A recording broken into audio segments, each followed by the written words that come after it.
So here we are in a nice relaxing garden. Sometimes it's very difficult to relax though, isn't it? Especially in our younger years. Look at this here, look at this. This is a patio slabs. There's a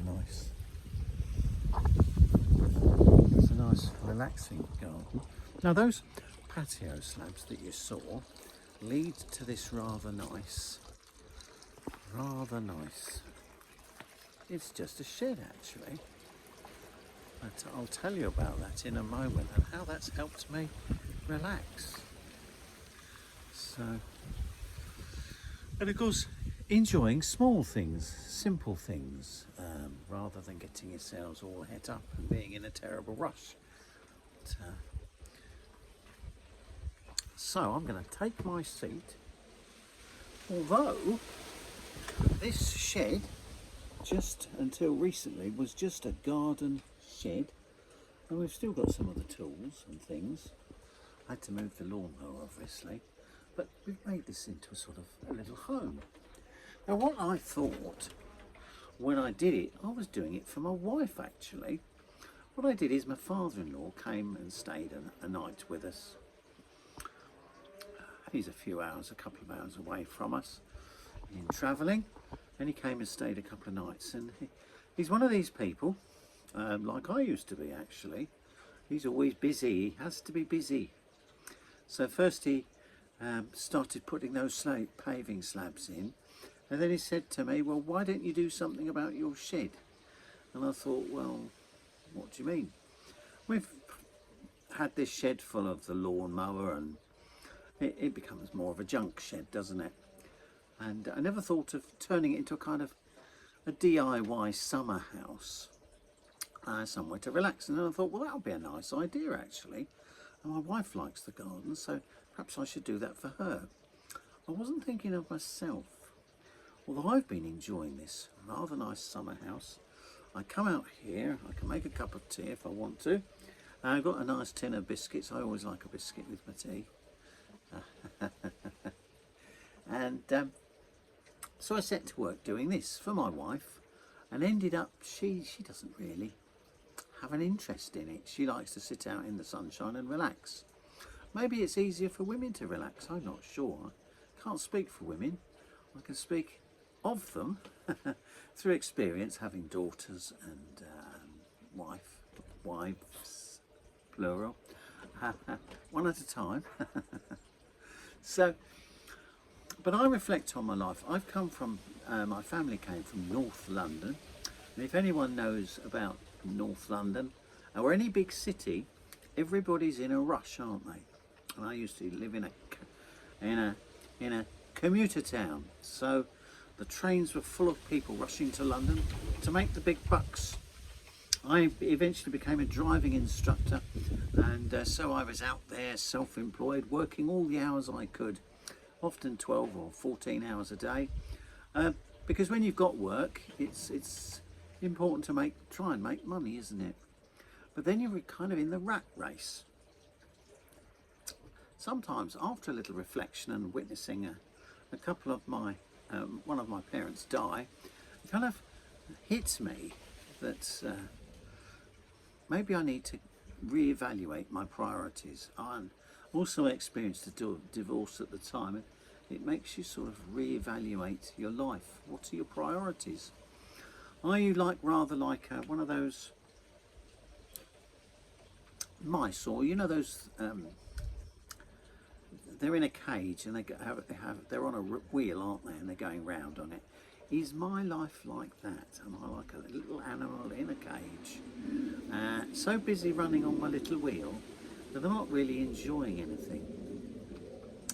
I remember after my father died, I spent a little bit more time with my mother, and because I was divorced, I had free time. I wasn't distracted. Well, I was very upset because I was having trouble seeing my children, but that's another stress.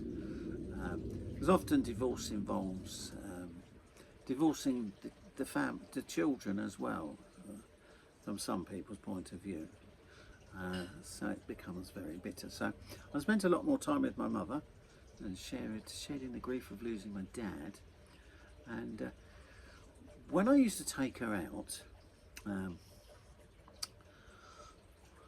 I started to savour the relaxation at the weekends. So I'd work in the week and then I'd travel over to my mother and I'd take her out and I'd take her for coffee, and she liked cream teas, and I started to relax more and enjoy things. I'd say, well, it's not worth going out today to the seaside, which was like 30 minutes away. It's a horrible day. She said, you'll always see the sun. Well, sometimes it was only for 5 minutes in between the clouds, and maybe the rain stopped. But she taught me, in a sense, to kind of relax and make the most of small things. Her glass was always half full, something that I began to appreciate because I've been such a busy person, chasing after all these little goals we have, you know, because of the rat race, because of maybe where our upbringing. And she would say to me, well, why don't we go through the country lanes? I said, well, that was going to take a lot longer to get where we're going. But I learnt that the journey is a very important part of where you're going. So it's important to enjoy the journey. And in a sense, really, isn't life a journey? And if we don't enjoy it, well, before we know it, we could be at the end of our journey and it's gone. You know? And in fact, when you think about it, you know, I could go to bed tonight and not wake up in the morning. We assume that life carries on, but should we not think less about the future? It's nice to have a positive hope for the future, yes. And rather than looking over my shoulder at some of the less successful parts of my life, relationships and things like that, why not focus on the here and now and just enjoy every moment? It's rather like my daughter. We used to have a dessert after tea, and my son was very upset with it because he would gobble his dessert and then he'd be, can I have some more please? I'm sorry, that's all there is. But his sister, she would take half an hour to have a small dessert. So she savoured every moment. Didn't make her brother very happy. But it's a lesson, isn't it? Savour every moment. What can we really enjoy? What do you enjoy? Find what you enjoy. And I actually rather like sitting here while it's not too cold, and it's sort of during spring and summer. It's quite shielded here as well. Sitting here, occasionally having an ice cream and a drink. I've got my little biscuit caddy. This one here, little biscuit caddy. So I've always got a supply of biscuits in this nice little summer house, as you could call it, without all the trouble and all the cost. Because all the cost, you know, it's about £20 it cost me, and a bit of an old rug and a chair that was this chair here, and this chair that was just sitting in the garage, and we were thinking of getting rid of it, and here it is. It's very comfortable actually, a lovely garden cane chair. So, and the pictures are the ones that, you know, you haven't hung up because you've got too many, because we all collect too much stuff, don't we? So they look rather nice in here. It's quite homely in here.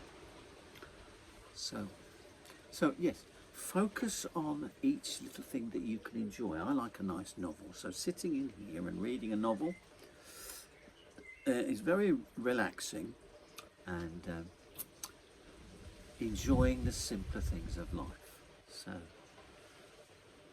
So if you liked this little video, there are other subjects I do, but you may not be interested in those, and that's a fair point. I'm keeping off that. And I'm just keeping on what you can enjoy every day and make the most of every day. Also, that means showing kindness, because as a man, we have a tendency not to take as much notice of our partner. In my case, it's my wife. And perhaps make an effort to listen a little bit more, and in joint decisions spend a bit more time doing those, and then that creates more happiness, and it causes less mistakes as well. Anyway, if you like this, just subscribe if you want to, and watch the next one. It's under Gaz's opinions, so some of those opinions are opinionated. You don't have to take any notice. This is some of the pleasures I get from every day, rather than focusing on something in the future or worrying about the past, or even worrying about the future. So thank you, take care, and we'll have another chat from my shed, my man's shed, as it were. Take care.